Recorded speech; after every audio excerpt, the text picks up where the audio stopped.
ತುಣುಕುಗಳಾಗಿ ಉಳಿದು ಬಿಡುವಂತಹ ಸಾಧ್ಯತೆಗಳು ಇರ್ತದೆ. ಅದನ್ನ ನಾವು ಸರಿಪಡಿಸ್ಕೊಳ್ಬೇಕು ಅಂದ್ರೆ ಅಂತಹ ಮಹನೀಯರು ಹೇಗೆ ನಡ್ಕೊಂಡಿದ್ದಾರೆ ಅನ್ನುವಂಥ ವಿಷಯಗಳನ್ನ ನಾವು ತಿಳ್ಕೊಂಡ್ರೆ ಕೆಲವು ಕಡೆ ಆದ್ರೂ ಬದಲಾಯಿಸ್ಕೊಳ್ಬಹುದು. ಕೆಲವು ನಮ್ಮ ಸ್ವಭಾವಗಳು ಬಿಡೋದಿಲ್ಲ, ಕೆಲವು ಕಡೆ ಹಾಗೆ ಉಳಿಸ್ಕೊಂಡ್ಬಿಡ್ತೀವಿ ನಾವು. ಆದ್ರೆ ಒಂದಷ್ಟು ಬದಲಾವಣೆಯನ್ನು ನಾವು ತಂದುಕೊಂಡು ಎತ್ತರಕ್ಕೆ ಇರುವಂತಹ ಪ್ರಯತ್ನವನ್ನ ನಾವು ಮಾಡಬಹುದು ಅನ್ನೋ ಉದ್ದೇಶದಿಂದ ಈ ಎಲ್ಲ ರೀತಿಯ ಕಾರ್ಯಕ್ರಮಗಳನ್ನ ನಾವು ಮಾಡ್ತಾ ಇರ್ತೀವಿ. ಅದು DVG ಇರ್ಬೋದು, ಕೂತಿನ ಇರ್ಬೋದು, ಮಾಸ್ತಿ ಇರ್ಬೋದು, ಯಾರಾದ್ರೂ ಇರ್ಬೋದು. ಇವತ್ತು ಕೂಡ ಆ ರೀತಿ ಆಯ್ತು. ಸಚಿನ್ ರವರು ಅವರ ಬಹಳ ಪ್ರಸಿದ್ಧ, ಎಷ್ಟು ಪ್ರಸಿದ್ಧ ಅಂದ್ರೆ ಶಿವನ್ ಭಟ್ರು ಕೂಡ ಅದನ್ನ ಹೇಳಿದ್ರು, ಕಗ್ಗದ ಮರೆಯಲ್ಲಿ DVGನೇ ಮರೆಯಾಗ್ಬಿಟ್ಟಿದ್ದಾರೆ. ಕಗ್ಗವೇ ಬಹಳ ಪ್ರಧಾನವಾಗಿ ನಮಗೆ ಕಾಣಿಸುವ ಹಾಗೆ, DVGಗಿಂತ ಹೆಚ್ಚು ಕಗ್ಗವೇ ಬಹಳ ದೊಡ್ಡದಾಗಿ ಕಾಣಿಸುತ್ತೆ. ಅವರ ಉಳಿದ ಅಷ್ಟು ಸಾಹಿತ್ಯವೂ ಮರೆಯಾಗಿ ಹೋಗುತ್ತೇನೋ ಅನ್ನೋಷ್ಟರ ಮಟ್ಟಿಗೆ ಕಗ್ಗ ನಮ್ಮಲ್ಲಿ ಮುಂದೆ ಬಂದಿದೆ. ಅಂತಹ ಕಗ್ಗದ ಒಂದು 5 ಪದ್ಯಗಳನ್ನ ತತ್ವಗಳ ದೃಷ್ಟಿಯಿಂದ ಅವರು ಆರಿಸಿಕೊಂಡು ಇವತ್ತು ಒಂದಷ್ಟು ಮಾತು ಹೇಳಿದ್ರು. ಅವ್ರಿಗೆ ಸಮಯ ಕಡಿಮೆ ಆಯ್ತು ಏನೋ ಪಾಪ, ನನಗೆ ಗೊತ್ತಿಲ್ಲ. ಪದ್ಯರು ಹೇಳೋದು ಇಲ್ಲ, ಇಲ್ಲ 5 ಪದ್ಯಗಳನ್ನ ನಿಖರ ಅವ್ರಿಗೆ ಕೊಟ್ಟಿದ್ದ ಸಮಯದಲ್ಲಿ ಮುಗಿಸ್ಬಿಟ್ರು. ಅವರನ್ನ ಚೆನ್ನಾಗಿ ಮಾಡಿಕೊಟ್ರು ಅವರು ಕೂಡ ಅದನ್ನ. ಅಂದ್ರೆ ಕಗ್ಗದ ಪದ್ಯ ಪ್ರತಿಯೊಬ್ಬರಿಗೂ ಅನೇಕ ರೀತಿಯಲ್ಲಿ ಒಂದು ರೀತಿ ಪ್ರೋತ್ಸಾಹ ಕೊಡ್ತಾನೆ ಇದೆ. ಇಷ್ಟು ವರ್ಷಗಳಾದರೂ ಕೂಡ. ಅದು 43ನೇ ಇಸ್ವಿಲಿ ಪ್ರಕಟ ಆಗಿದ್ದು, ಹತ್ತತ್ರ 80 ವರ್ಷ ಆಗೋಯ್ತು. ಆದ್ರೂ ಈಗಲೂ ಕೂಡ ಅದರ ಒಂದೊಂದು ಪದ್ಯ 945 ಪದ್ಯಗಳು ಎಲ್ಲರಿಗೂ ಬಾಯಿಪಾಠ ಬರುತ್ತೆ ಅಂತ ಇಲ್ಲ. ಗೀತೆ ಹಾಗೆ ಕೆಲವರು ಬಾಯಿಪಾಠ ಮಾಡಿರೋರು ಉಂಟು, ಇಲ್ಲ ಅಂತಲ್ಲ. ಆದ್ರೂ ಕೂಡ ಎಷ್ಟೋ ಪದ್ಯಗಳನ್ನು ನಾವು ಪದೇ ಕೇಳ್ತಾನೆ ಇದ್ದೀವಿ. ಅವ್ರು ಹೇಳಿದಾಗ ಚಿಕ್ಕ ವಯಸ್ಸಲ್ಲಿ ಕೇಳಿದ್ 2 ಪದ್ಯ, ಹುಲ್ಲಾಗು ಬೆಟ್ಟದಲ್ಲಿ ಇವತ್ತು ಜಟ್ಕಾ ಬಂಡಿದ್ರು, ಎಲ್ಲ ಬಾಯಿಗೆ ಬರುವಂತಹ ಪದ್ಯಗಳು. ಸಿನಿಮಾದಲ್ಲೂ ಬಳಸಿದ್ದಾರೆ, ಸುಗಮ ಸಂಗೀತ ಹಾಡ್ತಾರೆ, ಎಲ್ಲ ಕಡೆ ಇರ್ತದೆ. ಆದ್ರೂ ಇವತ್ತಿಗೂ ಕೂಡ ಆ ಕಗ್ಗದ ಪದ್ಯಗಳು ನಮಗೆ ಅನೇಕ ವಿಷಯಗಳಲ್ಲಿ ಸ್ಫೂರ್ತಿಯನ್ನು ಕೊಡ್ತದೆ, ದಾರಿಯನ್ನ ತೋರಿಸ್ತದೆ ಅನ್ನೋದು ಬಹಳ ಮುಖ್ಯ. ಅಂದ್ರೆ DVG ಇದನ್ನ ಒಂದು ದಿನ ಕೂತೋ ಅಥವಾ ಒಂದು ಕ್ಷಣ, ಒಂದು ತಿಂಗಳು ಕೂತೋ ಬರೆದದ್ದು ಅಲ್ಲ ಇದು. ಹಾಗೆ ಅವರಿಗೆ ಅನ್ನಿಸಿದಾಗ ಅನಿಸಿಕೆಗಳನ್ನ ಬರೀತಾ ಹೋದ್ರು. ಅದು ಒಟ್ಟು ಅಷ್ಟು ಪದ್ಯಗಳಾಯಿತು. ನಂತರದಲ್ಲಿ ಅದನ್ನ ಪ್ರಕಟಣೆ ಮಾಡುವಾಗ ಅವ್ರ ಹೆಸರು ಹಾಕಲೇ ಇಲ್ಲ. ಅವರು ಮೊದಲನೇ ಪ್ರಕಟಣೆಯಲ್ಲಿ ಇದು ಅಜ್ಞಾತ ಕವಿದು ಅನ್ನೋ ರೀತಿಯಲ್ಲಿ ಅವರು ಸಂಪಾದಕ ಅಂತಷ್ಟೇ ಹಾಕೊಂಡಿದ್ದು. ಆದ್ರೆ 2ನೇ ಪ್ರಕಟಣೆಯಲ್ಲಿ ಅವ್ರ ಹೆಸರಲ್ಲೇ ಅದು ಆಚೆಗೆ ಬಂತು, ಅವ್ರದೇ ಅಂತ ಎಲ್ಲರಿಗೂ ಗೊತ್ತಾಯಿತು. ಅದು ಚಿಕ್ಕದು ಕೂಡ ಕೃತಿ, ಅದೇನು ಯಾವುದೋ ಮಹಾಭಾರತ ಇದರ ಹಾಗೆ ದೊಡ್ಡ ಕೃತಿ ಏನಲ್ಲ, ಸಣ್ಣ ಪುಸ್ತಕ ಕೂಡ. ಅದು 4 ಸಾಲುಗಳಿರುವಂತಹ ಪುಸ್ತಕ. ಪದ್ಯಗಳಲ್ಲಿ ಹೇಳಿರೋದ್ರಿಂದಾಗಿ ಅದನ್ನ ನೀವು ಉರು ಹೊಡಿಬಹುದು, ಬಾಯಿಗೆ ಬೇಗ ಬರ್ತದೆ. ಅವರೇ ಹೇಳ್ತಾರೆ, ಕವನ ನೆನಪಿಗೆ ಸುಲಭ ಮಂಕುತಿಮ್ಮ ಅಂತ. ಹಾಗಾಗಿಯೇ ಪದ್ಯಗಳಲ್ಲಿ ಬರೀತಿದ್ದು. ನಮ್ಮ ಮೂಲರು ಕೂಡ ವೇದಗಳಿಂದ ಕೂಡ ಎಲ್ಲರೂ ಪದ್ಯಗಳಲ್ಲಿ ಬರೀತಿದ್ದ ಉದ್ದೇಶ ಅದೇನೆ, ಅದು ಬಾಯಿಗೆ ಬೇಗ ಬರುತ್ತೆ ಅನ್ನೋ ಉದ್ದೇಶದಿಂದ. ಹಾಗಾಗಿ ನಮ್ಮಲ್ಲಿ ಎಲ್ಲ ಸಾಹಿತ್ಯವನ್ನು ಕಾವ್ಯ ಅಂತಾನೆ ಕರೆದಿದ್ದು ನಾವು. ಗದ್ಯ ಪದ್ಯ ಅಂತ ಬೇರೆ ಬೇರೆ ಮಾಡಿರಲಿಲ್ಲ ಆರಂಭದಲ್ಲೆಲ್ಲ, ಎಲ್ಲವೂ ಕಾವ್ಯ ನಮ್ಮಲ್ಲಿ. ಹಾಗೆ ಆ ರೀತಿಯಲ್ಲಿ ಬೆಳೆದು ಬಂದ ಪರಂಪರೆ. ಅದಲ್ಲದೆ ಅವರದೇ ಆದಂತಹ ಕೆಲವು ಕೃತಿಗಳನ್ನ ಮಹೇಶ್ರವರು ಕೂಡ ಆರಿಸಿಕೊಂಡು ಮಾತನಾಡಿದ್ರು. ಬಹಳ ಅದ್ಭುತವಾದ ಕೃತಿಗಳು. ಅವರ ಕೃತಿಗಳ ವಿಶಾಲತೆ ಎಷ್ಟು ಅಂತ ಅವರು ಕೂಡ ಹೇಳಿದ್ರು. ಇಂಗ್ಲಿಷ್ನಲ್ಲಿದೆ, ಕನ್ನಡದಲ್ಲಿದೆ, ಪುಟಗಟ್ಟಲೆ 1000, 10,000, 11,000 ಪುಟಗಳ ಸಾಹಿತ್ಯವನ್ನ DVG ಸೃಷ್ಟಿ ಮಾಡಿದ್ದಾರೆ. ಎಲ್ಲ ರೀತಿಯಲ್ಲಿದೆ. ಅವರು ಏನಲ್ಲ ಅಂತ ನಾವು ಹುಡುಕೋದು ಬಹಳ ಕಷ್ಟ. ಅವರು ಮೂಲತಃ ಪತ್ರಕರ್ತ. ಅವರು ಆ ಪತ್ರಕರ್ತರಾಗಿದ್ದಾಗಲೇ ಅವರು ಒಮ್ಮೆ ಬೇಲೂರಿಗೆ ಹೋಗಿದ್ದಾಗ ಬೇಲೂರಿನ ಶಿಲಾಬಾಲಿಕೆಗಳನ್ನ ನೋಡಿದ್ದು ಕೂಡ. ಹಾಗೆ ನೋಡಿ ಬಂದಂಥದ್ದನ್ನ ಪತ್ರಕರ್ತ ಒಬ್ಬ ಇತಿಹಾಸಕಾರ ಕೂಡ ಆಗಿರ್ತಾನೆ. ಈ ಪತ್ರಕರ್ತ ಕವಿಯೂ ಕೂಡ ಆಗಿದ್ದ. ಹಾಗಾಗಿ ಅವರೇ ಹೇಳಿದಾಗೆ ಮನಸ್ಸಿನ ಮೂಲೆಯಲ್ಲಿ ಒಂದು ಕೊನೆ ಮಾಡ್ಕೊಂಡಿರ್ತಾರೆ ಅವರು ಯಾವಾಗಲೂ ಕೂಡ. ಎಲ್ಲೋ ನೋಡಿ ಬಂದ, ಕೇಳಿದಂತಹ, ಓದಿದಂತಹ ವಿಷಯಗಳನ್ನೆಲ್ಲ ಮೆಲುಕು ಹಾಕುವಂತಹ ಏಕಾಂತದ ಧ್ಯಾನ ಇರ್ತದಲ್ಲ, ಆ ಧ್ಯಾನದಲ್ಲಿ ಹೊಳೆದಂತಹ ಪದ್ಯಗಳು ಅಂತಃಪುರ ಗೀತೆಗಳು. ಬಹುಶಃ ಅಂತಹ ಪುಸ್ತಕ ಎಲ್ಲೂ ಇಲ್ಲ, ಆ ರೀತಿಯ ಪುಸ್ತಕ ಇಲ್ಲ. ಒಂದು ಗುಡಿಯ ಶಿಲಾಬಾಲಿಕೆಯರ ಬಗ್ಗೆಯೇ ಬರೆದಂತಹ ಪುಸ್ತಕ ಎಲ್ಲೂ ಇಲ್ಲ. ಅದೊಂದು DVG ಅವರು ಮಾಡಿದ್ರು ಅನ್ನೋದು ಕೂಡ ಒಂದು ಹೆಗ್ಗಳಿಕೆ ಕೂಡ. ಅದು ವಿಶೇಷ ಅಂತ ಅನಿಸ್ತಿದೆ. ಅಂತಹ ಕೆಲವು ಕೃತಿಗಳನ್ನ ಆಯ್ದುಕೊಂಡು ಇವರು ರಾಮ ಪರೀಕ್ಷಣಂ ಇತ್ಯಾದಿಗಳನ್ನ ತೆಗೆದುಕೊಂಡು ಅವರು ಗೀತ ಶಾಕುಂತಲ ಇತ್ಯಾದಿ ನಾಟಕ ಅದನ್ನೆಲ್ಲ ತಗೊಂಡು ಇವರು ಹೇಳಿದ್ರು. ಅಂದ್ರೆ ವೈವಿಧ್ಯತೆ ಎಷ್ಟಿದೆ ನೋಡಿ, ಅವತ್ತಿನ ಓದಿನ ಹರಹು ಎಷ್ಟು ದೊಡ್ಡದಾಗಿದೆ ಅಂತ. ಇವತ್ತು ನಮಗೆ ಇರೋ ತೊಂದರೆ ಅದೇನೆ, ನಾವೆಲ್ಲ ಓದೋದಿಲ್ಲ. ಎಷ್ಟೋ ವಿಷಯಗಳನ್ನ ಅಲ್ಲಿ ಈ ತರ ಕೇಳಿ ತಿಳ್ಕೊಳ್ತೀವಿ ಅಷ್ಟೇ ಹೊರತು ಅದರ ಮೂಲಕ್ಕೆ ಹೋಗಿ ಶೋಧಿಸಿ ಓದುವಂತಹ ಪದ್ಧತಿ ಕಡಿಮೆ ಆಗಿದೆ. ಈಗ ಓದೋದಿಲ್ಲ ನಾವು. ಹಾಗೆ ಒಂದು ಶಾಖೆಯನ್ನು ನಾವು ಓದಬೇಕಂದ್ರೆ ಬಹಳಷ್ಟು ಸಮಯ ಬೇಕಾಗ್ತದೆ. ಇವತ್ತು ಅಷ್ಟು ಸಮಯ ಯಾರಿಗಿಲ್ಲ. ವಾಟ್ಸಪ್ಗಳಲ್ಲಿ, ಫೇಸ್ಬುಕ್ಗಳಲ್ಲಿ ಬರುವ 4 ಚಿಕ್ಕದಾದ್ರೆ ಮಾತ್ರ ನಾವು ನೋಡ್ತೇವೆ. ದೊಡ್ಡದಾದ್ರೆ ಅದನ್ನ ಮುಂದಕ್ಕೆ ತಳ್ಳಿಬಿಟ್ಟು ಮುಂದಕ್ಕೆ ಹೊರಟೋಗ್ತೇವೆ. ಇದು ನನ್ನೂ ಸೇರಿದ ಹಾಗೆ ಹೇಳ್ತೇವೆ ನಾನು. ಅಂಥದ್ದು ನಮ್ಮ ಸ್ವಭಾವದಲ್ಲಿ ಬಗ್ಗಿಬಿಟ್ಟಿದೆ. ಬಹುಶಃ ಕಾಲಗತಿಯಲ್ಲಿ ನಾವು ಅದಕ್ಕೆ ಸೇರ್ಕೊಂಡು ಬಿಟ್ಟಿದ್ದೇವೆ ಅಂತ ಅನ್ನಿಸ್ತದೆ. ಆದ್ರೆ ಕನಿಷ್ಠ ನಾವು ರಿಟೈರ್ಡ್ ಅಂತ ಆಗ್ತೀವಲ್ಲ, 50-60 ವರ್ಷ ಆದ್ಮೇಲೆ ಕೆಲಸಗಳನ್ನೆಲ್ಲ ಮುಗಿಸಿ ಆಮೇಲಾದ್ರೂ ಕೂಡ ಆ ಒಂದು ಧ್ಯಾನಸ್ಥ ಸ್ಥಿತಿಗೆ ಬರುವಂತಹ ಮನಸ್ಸನ್ನ ಬೆಳೆಸ್ಕೊಳ್ಬೇಕು ಅಂತ ನಾನು ಭಾವಿಸ್ತೇನೆ. ಕೆಲಸದಲ್ಲಿದ್ದಾಗ ಒತ್ತಡ ಇರ್ತದೆ, ವ್ಯಾವಹಾರಿಕವಾಗಿ ಕಷ್ಟ ಆಗ್ತದೆ, ನಾನು ಒಪ್ಕೊಳ್ತೇನೆ, ಆಗೋದಿಲ್ಲ ಅಷ್ಟೆಲ್ಲ ಮಾಡೋದಕ್ಕೆ. ಅವಾಗ ಇದೆಲ್ಲ ಬೇಕು, ಈ ರೀತಿ ಸ್ವಲ್ಪ ಸ್ವಲ್ಪ ಕೇಳೋದು. ಆದ್ರೆ ಆ ಸ್ವಲ್ಪ ಸ್ವಲ್ಪ ಕೇಳಿದ್ದು ಮನಸ್ಸಿನಲ್ಲಿ ಉಳ್ಕೊಳ್ತದಲ್ಲ, ಅದು ಬೆಳಿಬೇಕು ಅಂದ್ರೆ ನಿಮ್ಮ ಆ ನಿವೃತ್ತಿಯ ವಯಸ್ಸು ಪ್ರವೃತ್ತಿ ಆಗ್ತಾ ಹೋಗ್ತದಲ್ಲ, ಆಗ ಸಾಧ್ಯ ಆಗ್ತದೆ. ಅವ್ರು ಹೇಳಿದಾಗ ಯಾವತ್ತೋ ಕೇಳಿದ್ದು ಅದು ನೆನಪಲ್ಲಿ ಉಳಿಬಹುದು. ನೆನಪು ಅಂದ ತಕ್ಷಣ ಇವ್ರು ಹೇಳಿದಾಗೆ ನೆನಪಿನ ಚಿತ್ರಶಾಲೆ, ಜ್ಞಾಪಕ ಚಿತ್ರಶಾಲೆ ಕೂಡ ನೆನಪಾಗ್ತದೆ ನನಗೆ. ಆ ಜ್ಞಾಪಕ ಚಿತ್ರಶಾಲೆ ನಿಜವಾಗಿಯೂ ಬಹಳ ಅದ್ಭುತವಾದ ಪುಸ್ತಕ. ಇವರು ಅಥವಾ ನಾರಾಯಣ ಅವರು ಓದಂತ ಹಳೆಗನ್ನಡದ ಪದ್ಯಗಳು ನಮಗೆ ಅರ್ಥ ಆಗದೇ ಇರಬಹುದು, ಅದಕ್ಕೆ ಒಂದು ವ್ಯಾಖ್ಯಾನ ಬೇಕಾಗ್ತದೆ, ಅರ್ಥ ಹುಡುಕಿ ನಾವು ತಿಳ್ಕೊಳ್ಬೇಕಾಗುತ್ತೆ, ಆಮೇಲೆ ಅದು ಅರ್ಥ ಆಗುತ್ತೆ. ಆದ್ರೆ ಇಂಥ ಗದ್ಯದಲ್ಲಿ ಆ ಸಮಸ್ಯೆ ಬರೋದಿಲ್ಲ. ಜ್ಞಾಪಕ ಚಿತ್ರಶಾಲೆಯನ್ನು ದಯವಿಟ್ಟು ಎಲ್ಲರೂ ಓದಬೇಕು. ಮೊದಲಿಗೆ ಅದು 8 ಸಂಪುಟಗಳಲ್ಲಿ ಬಂತು ಜ್ಞಾಪಕ ಚಿತ್ರಶಾಲೆ ಅಂತ. ಆಮೇಲೆ ಈಗ ಕನ್ನಡ ಸಂಸ್ಕೃತಿ ಇಲಾಖೆಯವರು 2-3 ಸಂಪುಟಗಳಲ್ಲಿ 2 ಸಂಪುಟಗಳಲ್ಲಿ ಪ್ರಕಟಣೆ ಮಾಡಿದ್ದಾರೆ ದೊಡ್ಡದಾಗಿ. ಅದರಲ್ಲಿ ಬೇರೆ ಬೇರೆ ವಿಭಾಗಗಳಿದೆ. ಸುಮಾರು 170ಕ್ಕೂ ಹೆಚ್ಚು ವ್ಯಕ್ತಿ ಚಿತ್ರಗಳು ಅದರಲ್ಲಿದೆ. ಅವರ ಕಾಲದ ಅತಿ ಉನ್ನತ ದರ್ಜೆಯಲ್ಲಿ ಇದ್ದಂಥವ್ರು, ಹಾಗೆ ಅವರೊಟ್ಟಿಗೆ ಸ್ನೇಹದಲ್ಲಿ ಇದ್ದಂಥವ್ರು, ಅವರ ಮನೆ ಕೆಲಸ ಮಾಡ್ತಾ ಇದ್ದಂಥವ್ರು, ಈ ತರ ಎಲ್ಲ ರೀತಿಯ ವ್ಯಕ್ತಿಗಳು ಕೂಡ ಅಲ್ಲಿ ಬರ್ತಾರೆ. ಅಂತಹ ವ್ಯಕ್ತಿಗಳ ಗುಣ ವಿಶೇಷಗಳನ್ನ ಅವರು ಚಿತ್ರಿಸ್ತಾ ಹೋಗ್ತಾರೆ, ಪ್ರಸಂಗ ವಿಶೇಷಗಳನ್ನ ಅವರು ಚಿತ್ರಿಸ್ತಾ ಹೋಗ್ತಾರೆ. ಇದು ನಮ್ಗೆಲ್ಲೂ ಸಿಗೋಲ್ಲ. ಒಂದು ದೃಷ್ಟಿಯಿಂದ ಇತಿಹಾಸದ ದಾಖಲೆ ಕೂಡ ಇದು ಕೂಡ. ನಮ್ಮ ಭಾರತೀಯರಲ್ಲಿ ಇತಿಹಾಸ ಪ್ರಜ್ಞೆ ಕಡಿಮೆ ಅಂತ ಹೇಳುವಂತಹ ಮಾತುಂಟು. ನಾವು ಇತಿಹಾಸವನ್ನ ಹಿಸ್ಟ್ರಿಯನ್ನ ಬರೆದಿಲ್ಲ ಆ ಥರ ಅಂತ. ಅದೆಲ್ಲ ನಮಗೆ ಬಂದಿದ್ದು ಪಾಶ್ಚಾತ್ಯರಿಂದ ಅಂತ ಹೇಳುವ ಮಾತಿದೆ. ನಿಜ, ಒಂದು ದೃಷ್ಟಿ ದೇಶ ಚರಿತ್ರೆ ಅಥವಾ ವ್ಯಕ್ತಿ ಚರಿತ್ರೆ ಇದು ನಮ್ಮಲ್ಲಿ ಅವರಲ್ಲಿ ಇದ್ದ ಹಾಗೆ ಸಿಸ್ಟಮ್ಯಾಟಿಕ್ ಆಗಿ ಇರಲಿಲ್ಲ, ನಿಜ. ಆದ್ರೆ ನಮ್ಮದೇ ರೀತಿಯಲ್ಲಿ ಇದೆ, ವೇದ ಕಾಲದಿಂದಲೂ ಕೂಡ ಇದೆ ಅದು. ಆ ರೀತಿಯ ಚರಿತ್ರೆಯನ್ನು ನಾವು ದಾಖಲಿಸಿದ್ದೇವೆ ಅಂತ. ಅಂತಹ ರೀತಿಯಲ್ಲಿ ಒಂದು ಹೊಸ ದೃಷ್ಟಿಕೋನದ ದಾಖಲೆಯನ್ನ DVG ಅವರು ಜ್ಞಾಪಕ ಚಿತ್ರಶಾಲೆಯಲ್ಲಿ ದಾಖಲಿಸಿ ಕೊಟ್ಟಿದ್ದಾರಲ್ಲ, ಅದರಲ್ಲಿ ದಿವಾನರ ವಿಷಯಗಳಿದೆ, ಜವಾನರ ವಿಷಯಗಳಿದೆ, ಎಲ್ಲವೂ ಕೂಡ ಇದೆ. ಎಷ್ಟು ವಿಶೇಷ ಅನಿಸ್ತದೆ ಅಂದ್ರೆ, ಒಬ್ಬ ವ್ಯಕ್ತಿ ಯಾವುದರಿಂದ ದೊಡ್ಡವನಾಗ್ತಾನೆ, ದಿವಾನನಿಂದ ಆಗಿದ್ರಿಂದ ದೊಡ್ಡವನಾದ್ನ ಅಥವಾ ಬೇರೆ ದೃಷ್ಟಿಯಿಂದ ದೊಡ್ಡವನಾದ್ನ ಅಲ್ಲ ಅನ್ನೋದು ನಮಗೆ ಅದರಲ್ಲಿ ಅರ್ಥ ಆಗ್ತದೆ. ಒಂದು ಸಣ್ಣ ಸಂದರ್ಭನ ಹೇಳ್ಬಿಡ್ತೇನೆ ನಿಮಗೆ, ಅದರ ನೆನಪಾದಕ್ಕೆ. ದಿವಾನ್ ರಂಗಾಚಾರ್ಲು ಅವ್ರ ಬಗ್ಗೆ ನಾನು DVG ಅವರ ಗುಂಪಿನಲ್ಲಿ ಕೂಡ ಅದರ ಬಗ್ಗೆ ಎಲ್ಲ ಬರೆದು ಹಾಕಿದ್ದೆ. ರಂಗಾಚಾರ್ಲು ಅನ್ನೋರ ಹೆಸರು ಬಹುಶಃ ಯಾರು ಕೇಳೇ ಇಲ್ಲ ಅನ್ಸುತ್ತೆ ತುಂಬಾ ಜನ. ರಂಗಾಚಾರ್ಲು ಅವರು ಮೈಸೂರಿನ ದಿವಾನರಾಗಿದ್ರು ಕಳೆದ ಶತಮಾನದಲ್ಲಿ 1880-90 ಆ ದಶಕದಲ್ಲಿ. DVG ಅವರು ಹುಟ್ಟುವಾಗ ಅವ್ರು ಇರಲಿಲ್ಲ, ಅವ್ರು ತೀರ್ಕೊಂಡಾಗಿತ್ತು ಆಗ್ಲೇನೆ. ಆದ್ರೆ ಬಹಳ ಚಾಣಾಕ್ಷಮತಿ, ತುಂಬಾ ಚೆನ್ನಾಗಿ ಆಡಳಿತವನ್ನು ನಡೆಸುವಂಥ ವ್ಯಕ್ತಿ. ಆ ದಿವಾನ್ ರಂಗಾಚಾರ್ಲು ಅವರ ಬಗ್ಗೆ ಒಂದಷ್ಟು ಮಕ್ಕಳಿಗೆಲ್ಲ ಹೇಳಬೇಕು, ಎಲ್ಲರಿಗೂ ಅವ್ರ ಬಗ್ಗೆ ವಿಷಯ ಗೊತ್ತಾಗಬೇಕು, ಅವರ ಜೀವನ ಚರಿತ್ರೆ ಬರೀಬೇಕು ಅಂತ DVG ಅವರು ಯೋಚನೆ ಮಾಡಿದ್ರು. ಅದನ್ನ ಬರಿಬೇಕಾದ್ರೆ ವಿಷಯ ತಿಳ್ಕೊಳ್ಬೇಕಲ್ಲ, ಕೆಲವನ್ನ ಅಲ್ಲಿ ಇಲ್ಲಿ ಸಿಗುತ್ತೆ, ಪುಸ್ತಕದಲ್ಲಿ ತಿಳ್ಕೊಬಹುದು. ಆದ್ರೂ ಕೂಡ ಅವ್ರಿಗೆ ಸಮಾಧಾನ ಇಲ್ಲ. ಆ ವ್ಯಕ್ತಿಗಳ ಬಾಯಿಂದನೇ, ಅವ್ರು ನೋಡಿದಂಥವ್ರ ಬಾಯಿಂದನೇ ನಾನು ತಿಳ್ಕೊಳ್ಬೇಕು ಅನ್ನೋದು ಅವರ ಮನಸ್ಸಿತ್ತು. ಅವತ್ತಿನ ದಿವಾನರಾಗಿದ್ದಂತಹ ದಿವಾನ್ ಆನಂದರಾಯರ ಹತ್ರ ಹೋದ್ರು. ಅವರಿಗೆ ಆಗ 60 ವರ್ಷ, ಇವರು 20 ವರ್ಷದ ಯುವಕ ಆಗುತ್ತಾನೆ. ಅವ್ರ ಹತ್ರ ಹೋಗಿ ಕೇಳ್ಕೊಂಡು ಬರೋಣ, ಅದರ ಬಗ್ಗೆ ಎಲ್ಲ ತಿಳ್ಕೊಳ್ಬೇಕು ಅನ್ನೋ ಆಸ್ಥೆಯಲ್ಲಿ ಹೋದ್ರು. ಅವರು ಬಹಳ ಸ್ಟ್ರಿಕ್ಟ್ ಮನುಷ್ಯ ದಿವಾನ್ ಆನಂದರಾಯರು. ಅವರು ಕೂಡ ಬಹಳ ಒಳ್ಳೆ ದಿವಾನರೇ, ನಮ್ಮ ಮೈಸೂರು ರಾಜ್ಯವನ್ನು ಆಳದಂಥವ್ರು. ಅದು ಗೊತ್ತಿತ್ತು ಇವರಿಗೆ, DVG ಅವರಿಗೆ. ಹಾಗಾಗಿ ಒಂದು ನಿಗದಿ ಮಾಡಿದಂತಹ ಸಮಯದಲ್ಲಿ ಮಧ್ಯಾಹ್ನದ ಒಂದು 2:30 ಗಂಟೆಯಲ್ಲಿ ಕರೆಕ್ಟಾಗಿ ಅವ್ರು 2:30 ಅಂದ್ರೆ 2:30ಗೆ ಹೋಗ್ಬೇಕು ಅವ್ರ ಮನೆಗೆ. ಆಚೆ ಈಚೆ ಹೋದ್ರೆ ಅವ್ರು ಮತ್ತೆ ಇಲ್ಲ ಅಂದ್ಬಿಡ್ತಾರೆ. ಆ ರೀತಿಯಲ್ಲಿ 2:30ಗೆ ಸರಿಯಾಗಿ ಅವರ ಮನೆಗೆ ಹೋದ್ರು. ಅವರು ಹೋಗಿ ಮೆಟ್ಟಲನ್ನ ಹತ್ತುತ್ತಾ ಇದ್ದ ಹಾಗೆ ಅಲ್ಲಿಂದ ಒಬ್ಬ ಜವಾನ ಅಥವಾ ಅವರ ಸೇವಕ ಒಬ್ಬ ಇಳಿದು ಬಂದು ಅವನೇ ಕೇಳ್ದ, ನಿಮ್ಮ ಹೆಸರು ನೀವು ಗುಂಡಪ್ಪನವರೇ ಅಂತ. ನೋಡ್ತಾರೆ, ಗೊತ್ತಿತ್ತು ಅವ್ರಿಗೆ ಈ ಸಮಯದಲ್ಲಿ ಅವ್ರು ಬರ್ತಾರೆ, ಬಿಡಬೇಕು ಅಂತ ಹೇಳಿದ್ರು. ಹೌದು, ಒಂದು ಬನ್ನಿ ಒಳಗೆ ಅಂತ ಕರ್ಕೊಂಡು ಹೋದ್ರು, ಭೇಟಿ ಮಾಡಿ ಅಂತ. ಒಳಗೆ ಹೋಗ್ತಿದ್ದಾಗೆ ಅವ್ರು ಸಿದ್ಧರಾಗಿ ಕಾಯ್ತಾ ಇದ್ರು ದಿವಾನರು. ಎದ್ದು ನಿಂತ್ಕೊಂಡು ಬನ್ನಿ ಬನ್ನಿ ಅಂತ ಸ್ವಾಗತ ಮಾಡಿದ್ರು. ಇವರು ಒಳಗಡೆ ಹೋದ್ರು. ಒಳಗಡೆ ಹೋದ ತಕ್ಷಣ ಅವರು ನಮಸ್ಕಾರ ಅಂತ DVG ಅವರು 2 ಕೈ ಮುಗಿದ್ರು. ಅವರು ಸೆಕೆಂಡ್ ಕೊಡೋಕ್ಕೆ ಮುಂದೆ ಕೈ ಹಾಕ್ತಾರೆ, ಯಾಕೆಂದ್ರೆ ಅವರು ಬ್ರಿಟಿಷರ ಕಾಲದಲ್ಲಿ ಇದ್ದಂಥ ದಿವಾನರು. ಆ ಪದ್ಧತಿ ಕೂಡ ಆಗ ರೂಢಿಯಲ್ಲಿತ್ತಲ್ಲ. ಸೆಕೆಂಡ್ ಕೊಡ್ಲಿಕ್ಕೆ ಈಗ ಬಂದರು. ಆಮೇಲೆ ನಮಸ್ಕಾರವನ್ನು ಮಾಡಿದ್ರು.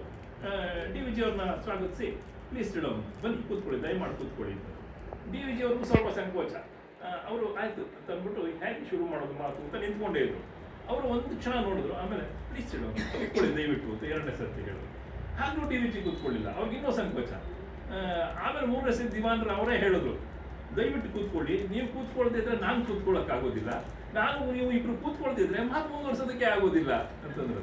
ಅವಾಗ DVG ಅವರು ಕೂತ್ಕೊಳ್ಳೇಬೇಕಾಯ್ತು, ಕೂತ್ಕೊಂಡು. ಇದು ಸಜ್ಜನಿಕೆ. ಈ ರೀತಿಯ ಗುಣಗಳನ್ನೆಲ್ಲ ನಾವು ಯಾವುದೇ ಹಿಸ್ಟ್ರಿಯಲ್ಲಿ ದಾಖಲಿಸೋದಿಲ್ಲ. ಇದೆಲ್ಲ ದಾಖಲೆ ಆಗಬೇಕಾದ ಇಂತಹ ಪುಸ್ತಕಗಳಲ್ಲಿ. ಈ ಸಜ್ಜನಿಕೆಯ ವಿವರಗಳಿರುವಂಥದ್ದು, ನಡವಳಿಕೆಯ ವಿವರಗಳಿರುವಂಥದ್ದು ಇಂತಹ ಪುಸ್ತಕಗಳಲ್ಲಿ. ಇದನ್ನ ಅರ್ಥ ಮಾಡ್ಕೊಳ್ಬೇಕಾದ್ರೆ ಇದು ಒಂದು ಉದಾಹರಣೆ ಮಾತ್ರ ನಾನು ಕೊಡ್ತಾ ಇರೋದು. ಒಂದು ಶೀಲದ ಸ್ವಭಾವದ ಹಿನ್ನೆಲೆ ಹೇಗೆ ಬರುತ್ತೆ ಒಬ್ಬ ವ್ಯಕ್ತಿದು. ನಾವು ಯಾವುದೋ ಅವರ ಒಟ್ಟು ಚಿತ್ರವನ್ನು ಹೀಗೆ ಅಂತ ಕಲ್ಪಿಸ್ಕೋಬಹುದು. ಅದು ಹಿಸ್ಟ್ರಿ ಆಗೋದಿಲ್ಲ. ಅವರು 5 ಅಡಿ ಎತ್ತರ ಇದ್ದರು, 75 kg ಭಾರ ಇದ್ರು, ಅದು ಹಿಸ್ಟ್ರಿ ಅಲ್ಲ. ಆದರೆ ಇದು ಹಿಸ್ಟ್ರಿ. ಅವರ ಗುಣಾವಗುಣಗಳು ಇತ್ಯಾದಿಗಳೆಲ್ಲ ನಮಗೆ ಅರ್ಥ ಆಗ್ತದಲ್ಲ, ಅದನ್ನು ನಾವು ತಿಳ್ಕೊಳ್ಬೇಕಾದ ವ್ಯವಸ್ಥೆಯನ್ನ ಆ ನೆನಪಿನ ಚಿತ್ರಗಳ ಪುಸ್ತಕದಲ್ಲಿ ಕಟ್ಟಿಕೊಟ್ಟಿದ್ದಾರೆ. ತುಂಬಾ ಸುಂದರವಾದ ಪುಸ್ತಕ. ಅವ್ರು ಹೇಳಿದಾಗೆ ನಿಜವಾಗಿ ಜ್ಞಾನಪೀಠ ಸಿಗಬೇಕಾದಂತಹ ಪುಸ್ತಕ ಕೂಡ ಅದು ಒಂದು. ಕಗ್ಗವನ್ನ ನಾವು ಬಹಳ ಹೆಚ್ಚು ಮೆರೆಸಿದ್ದೀವಿ, ಇಲ್ಲ ಅಂತಲ್ಲ, ಆದ್ರೆ ಇದು ಕೂಡ ಅಷ್ಟೇ ಓದಬೇಕಾದಂತಹ ಪುಸ್ತಕ. ಗದ್ಯ ಆದ್ರಿಂದ ಬಹಳ ಬೇಗ ಅರ್ಥ ಆಗುತ್ತೆ. ದಯವಿಟ್ಟು ಈಗಲೂ ಸಿಗುತ್ತೆ ಆ ಪುಸ್ತಕ ಅಂತ ಅನ್ಕೊಳ್ತೀನಿ. ಗೋಖಲೆಯಲ್ಲಿ ಹೋದ್ರೂ ಕೂಡ ಸಿಗುತ್ತೆ ನಿಮ್ಗೆ. ಅದನ್ನ ತೆಗೆದಿಟ್ಕೊಳ್ಳಿ. ಮನಸ್ಸಾದಾಗ ಒಂದೊಂದು ಓದ್ಬೋದು, ಎಲ್ಲವನ್ನೂ ಓದಬೇಕು ಅಂತ ಏನಿಲ್ಲ. ಇವ್ರು ಹೇಳೋದು ಬೆಂಗಳೂರು ನಾಗರತ್ನಮ್ಮ ಅಂದ್ರು, ಆ ಘಟನೆಯು ಕೂಡ ಅದ್ರಲ್ಲಿ ಬರ್ತದೆ. ರಸೂಲ್ ಸಾಬಿ ಅಂತ ಜಟ್ಕಾ ಸಾಬಿ ಅವನ ವಿಷಯ ಬರ್ತದೆ, ಎಲ್ಲರ ವಿಷಯ ಬರ್ತದೆ. ಅದನ್ನ ಇಟ್ಕೊಂಡು ಓದ್ತಾ ಹೋದ್ರೆ ನಿಮ್ಗೆ ಆ ಕಾಲದ ಒಂದು ಘಟನೆ, ಆ ಒಂದು 100 ವರ್ಷದ ಇತಿಹಾಸ ಇದೆಯಲ್ಲ ಕಣ್ಣು ಮುಂದೆ ಬಂದಿರ್ತದೆ. ಹೇಗಿದ್ರು ವ್ಯಕ್ತಿಗಳು ಆಗ, ಹೇಗಿತ್ತು ಊರು ಆಗ, ಹೇಗಿತ್ತು ನಡವಳಿಕೆ, ಬ್ರಿಟಿಷರು ಹೇಗಿದ್ರು, ನಮ್ಮ ಭಾರತೀಯರು ಹೇಗಿದ್ರು, ಅವರ ಸಂಬಂಧ ಹೇಗಿತ್ತು, ಕೊಡುಗೊಳಗೆ ಏನಿತ್ತು, ಎಲ್ಲ ಕೂಡ ನಮ್ಗೆ ಗೊತ್ತಾ. ಅಂದ್ರೆ ಅಪರೋಕ್ಷವಾಗಿ ಇತಿಹಾಸ, ನೇರವಾಗಿ ಅವ್ರು ಯಾವುದನ್ನು ಹೇಳೋದಿಲ್ಲ, ಅಪರೋಕ್ಷವಾಗಿ ನಮಗೆ ಅರ್ಥ ಆಗ್ತದೆ ಆ ಕಾಲಗತಿಯ ಸ್ಥಿತಿಗಳೆಲ್ಲ ಕೂಡ. ಅಂತಹ ಒಳ್ಳೆಯ ಪುಸ್ತಕ ಕೂಡ ಅವರು ಬರೆದದ್ದನ್ನು ಕೂಡ ನಾವು ತುಂಬಾ ನೆನಪಿಸ್ಕೊಳ್ಬೇಕಾಗುತ್ತೆ. ಹಾಗೆ ಶ್ರೀಯುತ ರಮೇಶ್ ಅವರು ಬಂದಿದ್ದಾರೆ. ಅವರು ಕೂಡ ನನ್ನ ಹಾಗೆ ಹೃದಯವಂತರು. ನನಗೂ ಆಪರೇಷನ್ ಆಯ್ತು, ಅವ್ರಿಗೂ ಆಪರೇಷನ್ ಆಯ್ತು, ಇವ್ರಿಗೂ ಆಯ್ತು, 3 ಜನ ನಾವೇ ಇದ್ದೀವಿ. ಅವರು ಹುಷಾರಾಗಿ ಆರೋಗ್ಯವಾಗಿ ಮತ್ತು ನಮ್ಮಲ್ಲಿ ಒಳ್ಳೆ ನಿರೂಪಕರು ಒಳ್ಳೆ ನಿರೂಪಕರು ಕಾರ್ಯಕ್ರಮದ ನಿರೂಪಣೆಯನ್ನ ಕೂಡ ತುಂಬಾ ಚೆನ್ನಾಗಿ ಮಾಡ್ತಾರೆ. ಅವರ ಸಹೋದರ ಕಮಲೇಶ್ ಅಂತ, ಅವರು ತುಂಬಾ ಒಳ್ಳೆಯ ಚಿತ್ರಕಾರರು. ಈ ರೇಖಾಚಿತ್ರವನ್ನ ಬಿಡಿಸ್ತಾರಲ್ಲ, ಗೆರೆಗಳಲ್ಲೇ ಬಿಡಿಸೋದು, ಬಣ್ಣ ತುಂಬೋದಲ್ಲ, ಗೆರೆಗಳಲ್ಲೇ ಬಿಡಿಸುವಂತ ಚಿತ್ರ, ಅದರಲ್ಲಿ ಬಹಳ ಪ್ರಸಿದ್ಧರು. ಯಾರಾದ್ರೂ ಹಳಗರು ಅವರದ್ದು ಚಿತ್ರಗಳು ನೋಡಿದ್ರೆ ಕಮಲೇಶ್ ಅಂತ ಸೈನ್ ಇರುತ್ತೆ. ತುಂಬಾ ಅದ್ಭುತವಾದ ಚಿತ್ರ. ಮತ್ತೆ ತಂದಿಲ್ಲ ಅನ್ಸುತ್ತಲ್ಲ, ತಂದಿಲ್ಲ. ಓಕೆ, ಸಿಕ್ತಾಗಿ ನೋಡಿ, ತುಂಬಾ ಒಳ್ಳೆ ಚಿತ್ರ, ರೇಖಾಚಿತ್ರ. ಇವರ ತಂಗಿ ಸುಲೋಚನಾ ಅಂತ, ಆಕೆ ತುಂಬಾ ಒಳ್ಳೆ ಹಾಡುಗಾರ್ತಿ. ಎಲ್ಲ ಹೇಳಿದಂತವ್ರು. ನೇಸರ ನೋಡು ಎಲ್ಲಿ ಜಾರಿತು ನಾವು, ಈ ರೀತಿ ಪ್ರಸಿದ್ಧ ಗೀತೆಗಳನ್ನ ಹೇಳೋದು ಅವರ. ಅಂದ್ರೆ ಆ ಮೂಲಕ ರಮೇಶ್ವರ ಪರಿಚಯ ಆದ್ರೆ ನಿಮ್ಗೆ ಹೆಚ್ಚು ಅರ್ಥ ಆಗ್ತಾರೆ ಅಂತ ಅದನ್ನ ಹೇಳ್ತಾ ಇದ್ದೀನಿ. ಅವರು ಕೂಡ ಒಂದೆರಡು ಮಾತುಗಳನ್ನು ಚೆನ್ನಾಗಿ ಆಡಿದ್ರು. ಇನ್ನು ಉದಯ್ ಅವರಿದ್ದಾರೆ, ಅವರೇ ಹೇಳ್ಕೊಂಡ್ರು, ರೋಟರಿ ಅಭಿಮಾನಿಗಳು, DVJ ಅಭಿಮಾನಿಗಳು. ಅವರ ಆ ಬಳಗದಿಂದ ಇಲ್ಲಿ ನಾವು ಬಹಳಷ್ಟು ಜನ ಇದ್ದಾರೆ. ಜ್ಯೋತಿ ಅವರಿದ್ದಾರೆ, ನಾನಿದ್ದೀನಿ, ಸಚಿನ್ ಅವರಿದ್ದಾರೆ. ನಾವುಗಳು ಅಲ್ಲಿ ಬರಿತಾ ಇರ್ತೀವಿ, ಪ್ರಸ್ತುತಿ ಮಾಡ್ತಾ ಇರ್ತೀವಿ ಕೆಲವು ವಿಷಯಗಳನ್ನೆಲ್ಲ. ಮತ್ತೆ ಇನ್ನೂ ಅನೇಕ ಹಿರಿಯರು ಅಲ್ಲಿದ್ದಾರೆ. DVJ ಅವರ ಮಗ, ಅವರ ತಮ್ಮನ ಮಗ, ಅವರೆಲ್ಲ ಕೂಡ ಇದ್ದಾರೆ ಅಲ್ಲಿ. ಹಾಗಾಗಿ ಅನೇಕ ಸಂಭಾಷಣೆಗಳು ನಡೆಯೋದ್ರ ಮೂಲಕ ಅನೇಕ ವಿಷಯಗಳು ನಮಗೆ ಗೊತ್ತಾಗುತ್ತೆ. ಇತ್ತೀಚೆಗೂ ಕೂಡ ಅಂತಹ ಒಂದು ಚರ್ಚೆ ಎಲ್ಲ ನಡೀತು ನಮ್ಮಲ್ಲಿ, ಯಾವುದೋ ಒಂದು ವಿಷಯದ ಬಗ್ಗೆ, ಅದು ಸತ್ಯವೋ ಅಸತ್ಯವೋ ಅಂತ. ನಿಜವಾದ ಸತ್ಯ ಅವರೇ ಹೇಳಿದ್ರು, DVJ ಅವ್ರ ಮನೆಯವರೇ ಕೂಡ. ಆಗ ನಮ್ಗೆ ಅರಿವಾಯ್ತು, ನಾವು ಇಷ್ಟು ದಿವಸ ನಂಬಿಕೊಂಡು ಬಂದಿದ್ದು ಹಾಗಲ್ಲ, ಇದು ಬೇರೆ ಇದು ಅನ್ನೋ ರೀತಿಯಲ್ಲಿ ಅರ್ಥ ಆಯ್ತು ಕೂಡ ನಮ್ಗೆ. ಅಂತ ಎಷ್ಟೋ ವಿಷಯಗಳು ನಮ್ಗೆ ಈಗ ಹೊಸದಾಗಿ ಗೊತ್ತಾಗುತ್ತೆ. ಹಾಗಾಗಿ ನಾವು ಬಹಳ ತಿಳುವಳಿಕಸ್ತರು ಅಂತ ಅಂದ್ಕೊಳ್ಳಿಕ್ಕೆ ಸಾಧ್ಯನೇ ಇಲ್ಲ. ಅಪ್ಡೇಟ್ ಆಗ್ತಾನೇ ಇರಬೇಕಾಗುತ್ತೆ ಅವಾಗವಾಗ, ಈ ಟೆಕ್ನಾಲಜಿ ಅಪ್ಡೇಟ್ ಆಗ್ತಿರೋ ಹಾಗೆ. ಆ ರೀತಿಯ ಅವರು ಕೂಡ ಅವರೇ ಮಾತಾಡ್ಬಲ್ರು, ಒಂದು ಅಧ್ಯಕ್ಷರಾಗಿ ಅಥವಾ ಭಾಷಣ ಮಾಡ್ಬೋದು ಅವರು ಕೂಡ. ರವಿ ಅವರಾಗ್ಲಿ, ನಾರಾಯಣ ಅವರು ಕೂಡ ಬಹಳ ಹಳಬರು, ಇದಕ್ಕೆ ತುಂಬಾ ಹಿರಿಯರು. ಗಮಕದ ಬಗ್ಗೆ ಕೂಡ ಅವ್ರು ಹೇಳಿದ್ರು, ನನಗೂ ಅದು ಗೊತ್ತಿರಲಿಲ್ಲ. DVJ ಅವರೇ ಗೊತ್ತಿರಲಿಲ್ಲ, ನೀವು ಹೇಳಿದ್ರಿಂದ ನನಗೆ ಗೊತ್ತಾಯ್ತು. ಎಷ್ಟು ವಿಷಯಗಳನ್ನ ನಾವು ಈ 1-1.5 ಗಂಟೆಲಿ ಈ ರೀತಿ ತಲೆ ಒಳಗೆ ಹಾಕ್ಕೋತೀವಿ ಅನ್ನೋದು. ಅದಕ್ಕೋಸ್ಕರ ನಾವೆಲ್ಲ ಸೇರೋದು ಅಷ್ಟೇ, ಇನ್ನೇನಿಲ್ಲ. ಏನೋ ಕಾಲ ಕಳಿತೀವಿ ಇಲ್ಲಿ ಬಂದು, ಆಮೇಲೆ ಅವ್ರ ನೈವೇದ್ಯ ಚರಪ್ ಕೊಡ್ತಾರೆ, ತಿನ್ಕೊಂಡು ಹೋಗ್ತೀವಿ ಅನ್ನೋದು ಬೇರೆ ಪ್ರಶ್ನೆ. ಆದ್ರೆ ಇಷ್ಟು ವಿಷಯಗಳು ನಿಮ್ಮ ತಲೆ ಒಳಗೆ ಹೋಗಿರುತ್ತಲ್ಲ, ಅದು ಯಾವಾಗಲೂ ನಿಮ್ಮನ್ನು ಕಾಡುತ್ತೆ. ರಾತ್ರಿ ಮಲಗದಾಗ್ಲೋ, ಇನ್ನೊಂದು ಹೊತ್ತಲ್ಲೋ, ಅಥವಾ ಯಾರೋ ಏನು ಹೇಳಿದಾಗ ನನಗೆ ಗೊತ್ತಿದ್ದು ಅನ್ನೋ ಒಂದು ಸಂಬಂಧ, ಒಂದು ಖುಷಿ ಬರುತ್ತಲ್ಲ, ಅದು ಬಹಳ ದೊಡ್ಡದು. ಅದನ್ನ ಅನುಭವಿಸ್ಕೋಬೇಕು ಅಂತಂದ್ರೆ ಈ ಹೊತ್ತನ್ನೆಲ್ಲ ನಾವು ಹೀಗೆ ಕಳಿಬೇಕಾಗುತ್ತೆ ಕೂಡ. ಇನ್ನು ಹಾಡುಗಳನ್ನ ಬಹಳ ಚೆನ್ನಾಗೇ ಹೇಳಿದ್ರು. ಬಹಳ ವರ್ಷಗಳಿಂದ ಹಾಡುಗಳನ್ನ ಹೇಳ್ತಾ ಇದ್ದಾರೆ ಅವರು.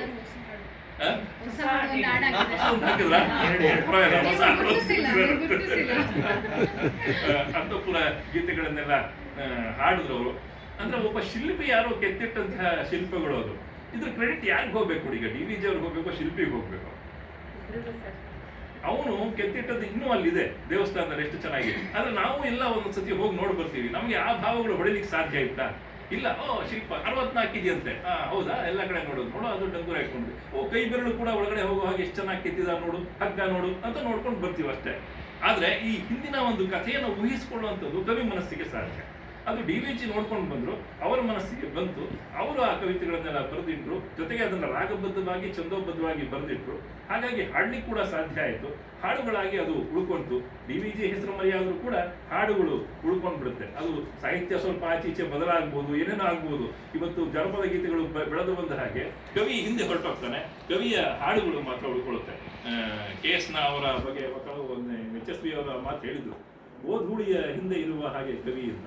ಅವನು ಬಿಟ್ಟಂತಹ ಹಸುಗಳು ಅವನ ಕಾವ್ಯಗಳು ಅಂತ. ಹಸುಗಳೆಲ್ಲ ಹೋಗ್ತಾ ಇರ್ತವೆ ಮುಂದೆ ಸಂಜೆ 6ರ ಸಮಯದಲ್ಲಿ. ಅದು ಹೋಗುವ ರಭಸದಲ್ಲಿ ಧೂಳೆಲ್ಲ ಹಾರುತ್ತಲ್ಲ ಮೇಲೆ, ಆ ಧೂಳಿನ ಕಣಗಳ ಹಿಂದೆ ಎಲ್ಲೋ ಕವಿ ಮರೆಯಾಗಿ ಹೋಗ್ತಾನೆ, ಹಸುಗಳು ಮಾತ್ರ ಮುಂದೆ ಹೋಗುತ್ತೆ, ಅದು ಅವನ ಕಾವ್ಯ. ಇವನು ಧೂಳಿನ ಹಿಂದೆ ಮರೆಯಾಗಿ ಹೋಗ್ತಾನೆ ಅಂತ. ಹಾಗಾಗಿ ಇವತ್ತು ಕೂಡ ಎಷ್ಟೋ ಜನ ಹಾಡುಗಾರರಿಗೆ ಕೇಳಿ ಅವ್ರಿಗೆ ಕವಿ ಹೆಸರೇ ಗೊತ್ತಿರೋದಿಲ್ಲ, ಹಾಡು ಮಾತ್ರ ಹಾಡ್ತಾರೆ. ಯಾರು ಬರ್ದಿದ್ದು ಅಂದ್ರೆ ಗೊತ್ತಿಲ್ಲ ಅಂತ ಹೇಳ್ತಾರೆ. ಈ ರೀತಿಯ ಪರಿಸ್ಥಿತಿ ಕೂಡ ಇದೆ. ಇಂತಹ ಅನೇಕ ಸಂಗತಿಗಳನ್ನು ನಾವು DVG ಅವರ ಮೂಲಕ ನೆನಪನ್ನ ಮಾಡ್ಕೊಳ್ಳುವಂತಹ ಒಂದು ಸಂದರ್ಭ ಇದು. ಹೀಗೆ ಬೇಂದ್ರೆಯವ್ರನ್ನ ಅವ್ರ ಕಾಲದಲ್ಲಿ ನೆನಪು ಮಾಡ್ಕೋತೀವಿ, ಇನ್ನೊಬ್ಬರನ್ನ ಇನ್ನೊಂದು ಸಮಯದಲ್ಲಿ ನೆನಪು ಮಾಡ್ಕೋತೀವಿ. ಹೀಗೆ ಆ ಕಾಲದ ಪಂಡಿತರು ಅಥವಾ ವಿದ್ವಾಂಸರು ಅನ್ನೋರು ಹೇಗಿದ್ರು ಅನ್ನೋದರ ಒಂದು ಚಿತ್ರಣ ನಮ್ಮ ಕಣ್ಣು ಮುಂದೆ ಬರುತ್ತೆ. ನಮ್ಮ ರಾಷ್ಟ್ರಕವಿ ಗೋವಿಂದ ಪೈ ಬಹಳ ದೊಡ್ಡ ಉದಾಹರಣೆ ಅದಕ್ಕೆ. ನಾವು ಮೊಟ್ಟ ಮೊದಲ ರಾಷ್ಟ್ರಕವಿ ಅವರು ಕುವೆಂಪು ಅಲ್ಲ, ಕುವೆಂಪುಗಿಂತ ಮೊದಲು ರಾಷ್ಟ್ರಕವಿ ಬಂದದ್ದು ಗೋವಿಂದ ಪೈ ಅವ್ರಿಗೆ. ಮದ್ರಾಸ್ನವ್ರು ಕೊಟ್ಟಿದ್ದರು, ಕರ್ನಾಟಕದವರಲ್ಲ. ಮದ್ರಾಸ್ನಲ್ಲಿ ಅವ್ರಿಗೆ ಇದನ್ನ ಕೊಟ್ಟಾಗ ಆತ ಬಹುಭಾಷಾ ಪಂಡಿತ, ಅವ್ರಿಗೆ 17 ಭಾಷೆ ಬರ್ತಾ ಇತ್ತು ಗೋವಿಂದ ಪೈ ಅವರಿಗೆ. ಅವರು ಅಲ್ಲಿಗೆ ಅದನ್ನ ಸ್ವೀಕಾರ ಮಾಡ್ಲಿಕ್ಕೆ ಹೋದ್ರು. ಅಲ್ಲಿ ಬೇರೆ ಬೇರೆ ಒಂದು ಪಂಚಭಾಷೆ ಅನ್ನೋ ರೀತಿಯಲ್ಲಿ 5 ಭಾಷೆ ಅವರಿಗೆ ಈ ಪ್ರಶಸ್ತಿ, ರಾಷ್ಟ್ರಕವಿ ಪ್ರಶಸ್ತಿನ ಭಾರತದವರಿಗೆಲ್ಲ ಕೊಡ್ತಾ ಇದ್ರು. ಪ್ರಶಸ್ತಿ ಪತ್ರಗಳನ್ನ ಕೊಡ್ತಾರಲ್ಲ, ಸನ್ಮಾನ ಪತ್ರ ಓದ್ತಾರಲ್ಲೆಲ್ಲ, ಇಂಥವ್ರು ಹೀಗೆ ಮಾಡಿದ್ರು, ಹೀಗೆಲ್ಲ ಇರುತ್ತದೆ. ಹಾಗೆ ಇವರಿಗೆಲ್ಲ ಕೊಟ್ಟಾಗ ಬೇರೆ ಭಾಷೆಯ ಕೆಲವು ಕವಿಗಳಿದ್ರು, ಅವ್ರಿಗೆ ಅರ್ಥವಾಗ್ಲಿಲ್ಲ. ಇವ್ರು ಬರ್ದಿದ್ದು ಇಂಗ್ಲಿಷ್ನಲ್ಲಿ ಯಾವ್ದಾದ್ರು ಬರ್ದಿದ್ರು, ಅವ್ರಿಗೆ ಅದು ಗೊತ್ತಾಗ್ತಿರ್ಲಿಲ್ಲ. ಇದೇನು ಏನು ಗೊತ್ತಾಗ್ಲಿಲ್ಲ ಅಂದಾಗ ಅಲ್ಲಿ ಇದ್ದಂತಹ ಆವತ್ತಿನ ಮಹಾರಾಜರು ಅಥವಾ ದಿವಾನರು ಯಾರು ಅಲ್ಲಿದ್ದವರು ಇದನ್ನ ಅವರ ಭಾಷೆಗೆ ಹೇಳುವಾಗ ಸಾಧ್ಯ ಆಗುತ್ತಾ, ಯಾರಾದ್ರು ಇದ್ದಾರ ಅಂತ ಕೇಳಿದ್ರು. ಹಾಗೆ ಎದ್ದು ಬಂದವರು ಗೋವಿಂದ ಪೈ ಅವರು. ಯಾವುದಾವುದೋ ಬೇರೆ ಭಾಷೆ, ಗುಜರಾತಿನೋ ಮರಾಠಿನೋ ಇನ್ಯಾವುದೋ ಭಾಷೆ, ಅದರ ಪತ್ರವನ್ನು ಹಿಡ್ಕೊಂಡು ಅಲ್ಲೇ ಸ್ಥಳದಲ್ಲೇ ಟ್ರಾನ್ಸ್ಲೇಟ್ ಮಾಡಿ ಅದನ್ನ ಹೇಳಿ ಅವರಿಗೆ ಅರ್ಥ ಮಾಡಿಸೋದು. ಈ ರೀತಿಯ ಪಾಂಡಿತ್ಯ ಇರುವಂಥವ್ರು ಈಗೆಲ್ಲ ಸ್ವಲ್ಪ ಕಡಿಮೆ ಆಗ್ತಾರೆ. ಇಲ್ಲ ಅಂತ ನಾನು ಹೇಳೋದಿಲ್ಲ, ಇದ್ದಾರೆ, ಎಲ್ಲೋ ಎಷ್ಟೋ ಜನ ಈಗಿನವರು ಇದ್ದಾರೆ, ಇಲ್ಲ ಅಂತಲ್ಲ, ಹುಡುಕ್ಬೇಕಷ್ಟೇ. ಆಗ ಬಹಳಷ್ಟು ಜನ ಈ ರೀತಿಯ ಆಳವಾದ ಪಾಂಡಿತ್ಯ ಇತ್ತು, ತಿಳ್ಕೊಳ್ಬೇಕು ಅನ್ನೋ ಉತ್ಸಾಹ, ಅದನ್ನ ಅಧ್ಯಯನ ಮಾಡಬೇಕು ಅನ್ನೋ ರೀತಿ, ಅದನ್ನು ಮಾಡಬೇಕಾದಂತಹ ಶ್ರಮ ಇದೆಲ್ಲ ಇತ್ತು. ಮತ್ತು ಸಮಯವೂ ಇತ್ತು, ಅದು ನಿಜಾನೇ, ಒಪ್ಕೊಳ್ಬೇಕು ನಾವು. ಇವತ್ತು ನಮಗೆ ಸಮಯದ ಕೊರತೆ. ಬೆಂಗಳೂರಿನಲ್ಲಿ ಇಲ್ಲಿಂದ ಬನಶಂಕರಿಗೆ ಹೋಗುವುದ್ರನ್ನೇ ಅರ್ಧ ದಿವಸ ನಮ್ಗೆ ಆಗೋಗ್ಬಿಡುತ್ತೆ. ನಾವು ಇನ್ನೇನು ಓದೋದು, ನಾವು ಓದೋ ಉತ್ಸಾಹನೇ ಕಳ್ಕೊಂಡು ಬಿಡ್ತೀವಿ. ಆ ರೀತಿಯ ಪರಿಸ್ಥಿತಿಯಲ್ಲಿ ಇದ್ದೀವಿ. ಆದರೂ ಕೂಡ ಇವತ್ತು ಬೇರೆ ರೀತಿಯ ಸಹಾಯ ನಮಗೆ ಒದಗಿ ಬಂದಿದೆ. ವಾಟ್ಸಪ್ ಇರ್ಬೋದು, ಫೇಸ್ಬುಕ್ ಇರ್ಬೋದು, ಇತ್ಯಾದಿಗಳು ಒದಗಿ ಬಂದಿದೆ. ಆ ಮೂಲಕ ಒಂದಷ್ಟು ನಾವು ತಿಳ್ಕೊಳ್ಳೋ ಪ್ರಯತ್ನ ಮಾಡ್ತೀವಿ. ಜೊತೆಗೆ ಈ ರೀತಿಯ ಕಾರ್ಯಕ್ರಮಗಳೆಲ್ಲ ಸೇರುವುದರ ಮೂಲಕ ಪರಸ್ಪರ ಸಂವಹನ ಸಾಧ್ಯ ಆಗ್ತಾ ಇದೆ, ಪರಸ್ಪರ ಸಂಬಂಧದ ಬೆಸುಗೆ ಸಾಧ್ಯ ಆಗ್ತದೆ, ಸ್ವಲ್ಪ ತಿನ್ನೋದಕ್ಕೂ ಸಿಗ್ತಾ ಇದೆ. ಆಮೇಲೆ ಈ ರೀತಿಯವರು ಏನಾದರೂ ಒಂದು ತಂದು ಕೊಡ್ತಾರೆ, ಅದು ಕೂಡ ಸಿಗುತ್ತೆ.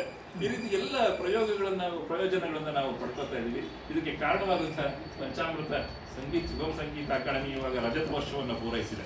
ಬಹಳ ದೊಡ್ಡ ವಿಷಯ, ಆಚರಣೆ ನಡೀತಾ ಇದೆ ಈ ವರ್ಷದ್ದು. ಇನ್ನೇನು ಸದ್ಯದಲ್ಲೇ ಅದೊಂದು ವಿಶೇಷವಾದಂತಹ ಕಾರ್ಯಕ್ರಮವನ್ನು ಮಾಡಬೇಕು ಅನ್ನೋ ಒಂದು ಯೋಜನೆ ಕೂಡ ನಡೀತಾ ಇದೆ. ಅದರ ಒಂದು ಸ್ಮರಣ ಸಂಚಿಕೆ ಇತ್ಯಾದಿ ಅದೆಲ್ಲ ಕೂಡ ಸಿದ್ಧ ಆಗ್ತಾ ಇದೆ. ಅದರಲ್ಲೂ ಕೂಡ ತಾವೆಲ್ಲ ವಿಶೇಷವಾಗಿ ಪಾಲ್ಗೊಳ್ಳಬೇಕು ಅಂತ ಒಂದು ಸಂಸ್ಥೆಯ ಪರವಾಗಿ ಕೂಡ ನಾನು ನಿಮ್ಮೆಲ್ಲರನ್ನ ಆಹ್ವಾನಿಸ್ತಾ ಇವತ್ತಿನ ಈ ಕಾರ್ಯಕ್ರಮವನ್ನು ಈ ಒಂದು ಸವಿ ನೆನಪಿನೊಂದಿಗೆ ಒಂದಷ್ಟು ಓದುವಿಕೆ, ತಿಳುವಳಿಕೆ ಎಲ್ಲವನ್ನ ನಾವು ಇಟ್ಕೊಂಡು ನಂತರ ಇದನ್ನ ಚರ್ಚೆ ಮಾಡ್ತಾ ತೆರಳೋಣ ಅನ್ನುವಂಥ ಭಾವನೆಯೊಂದಿಗೆ ಎಲ್ಲರಿಗೂ ಕೂಡ ನನ್ನ ಮಾತು ಕೇಳೋದಕ್ಕೆ ಆತ್ಮೀಯ ನಮಸ್ಕಾರಗಳನ್ನು ಹೇಳ್ತಾ